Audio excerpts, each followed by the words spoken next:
All right, everybody. Now, it is a humid Kansas City afternoon, the kind that feels like the sky is trying to hug you, but it's holding on just a little too tight. And I'm here to pay my respects to a man who, historically speaking, was the city's first oops moment, William Samuel Gregory. And I found him without much trouble. Now, this headstone is a dignified slab of granite. It's standing watch over a plot of grass that's seen more history than most history books. Think about it. In 1853, this man was the shiny new hood ornament on a brand new city. He won the mayor race by 9 votes. 9. Can you picture that? That's fewer people than you'd find waiting for a mediocre brunch on a Sunday morning. And he stood at the edge of this wild, muddy frontier, thinking he was the captain of the ship, only to have the map makers tap him on the shoulder 10 months later and whisper, actually, Bill, your porch is in the suburbs and you're disqualified. Have a nice day. He was disqualified because his farm sat just east of the legal boundary of Locust Street.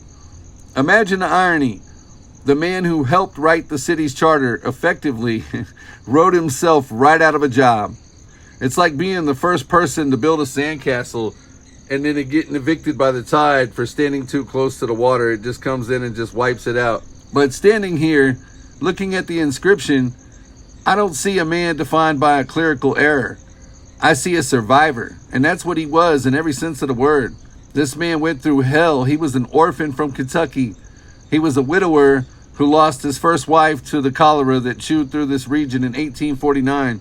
And he was a man who navigated the jagged landscape of the Civil War with the grace of a guy trying to carry a tray of drinks through a mosh pit. He went on to build a wholesale grocery empire that helped feed this booming community. And he was the kind of businessman who treated his ledger like a roadmap and his city council seat like a second home. The sun is dipping low now, casting long shadows across the cemetery lawn. Now check this out. In 1930, someone finally realized that the first guy in the chair didn't even have a street named after him. So they took 71st Street and slapped his name on it. And it's a quiet suburban neighborhood, a far cry from the bustling, muddy levee he once patrolled.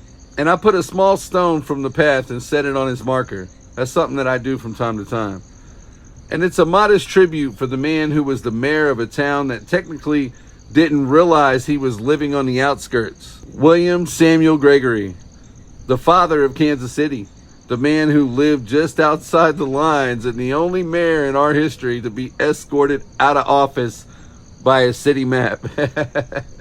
Rest easy, Bill. This is your boy Mack Malone, the KC journalist, signing out. Catch y'all on the next one. Love y'all. Peace. Let's go. Mack Malone, he's your KC journalist. Mack Malone, he's your KC journalist. Mack Malone, he's your KC journalist. Y'all get the best from that KC journalist. Let's go.